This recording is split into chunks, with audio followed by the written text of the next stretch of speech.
I have a bit of an obsession with TV shows that deal with, well, nightmare tenants, including Nightmare Tenants, Slum Landlords. I've had my fair share of problem tenants. Most of them were pretty bad. One of them was so horrific that he eventually actually got evicted because of the number and frequency of complaints from the surrounding neighbours.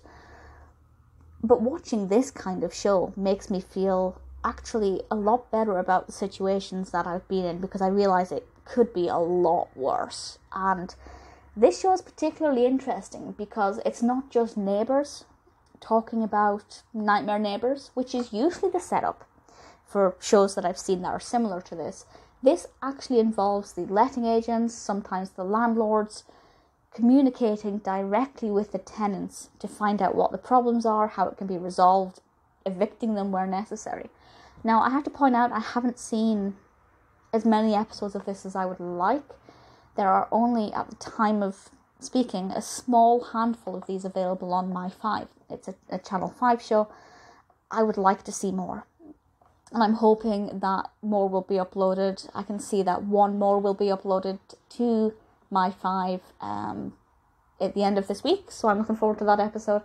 But my opinions here are based on the episodes that I have seen. I'm not going to spoil anything, by the way, because I think you have to watch it to believe it, because some of these situations are just ludicrous. But what I really like about this is the mix of scenarios. Now, in the episodes that I watched, it was mostly Nightmare Tenants, but we did have one kind of slum landlord.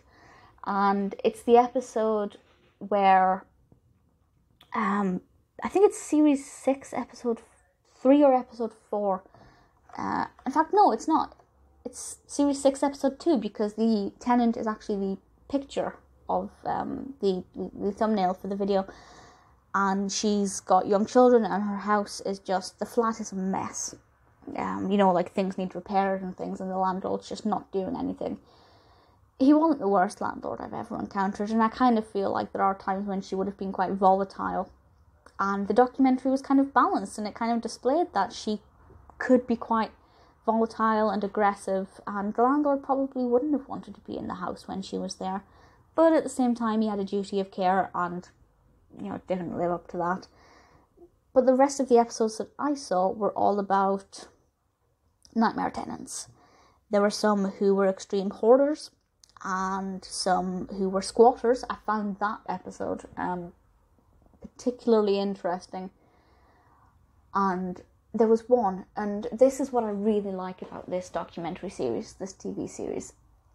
The angle it takes is so different to anything I've seen before about this.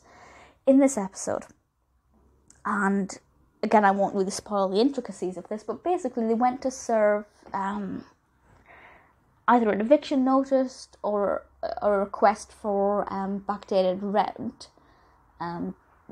The step prior to getting an eviction notice, but the tenant wasn't in, but their young children were in the house alone. And obviously, first of all, I didn't know this, though it makes sense when you hear it.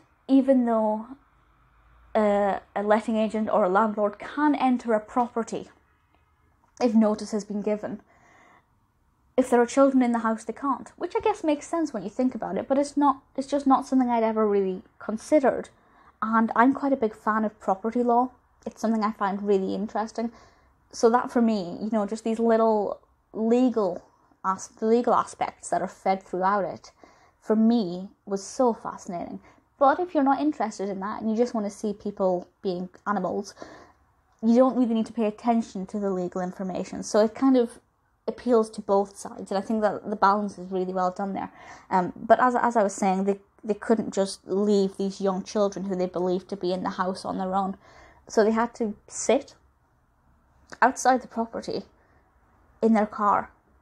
And I think they used the word babysitting at one point. They were basically babysitting until they could get hold of this tenant. And it just shows that it's not just a black and white role, or even a 9-to-5 role, because a lot of them had to wait past closing hours, and obviously tenants are not always going to be in during the day if they are working. And it's just really fascinating as a kind of look behind what it's like being a letting agent and things they have to deal with. Now, dare I, blow my own trumpet or toot my own horn or whatever, I am a very good tenant. You know, I've never, like the majority of us, we've never had letting agents or landlords turning up at the door saying, we've had complaints about you or your rent's overdue.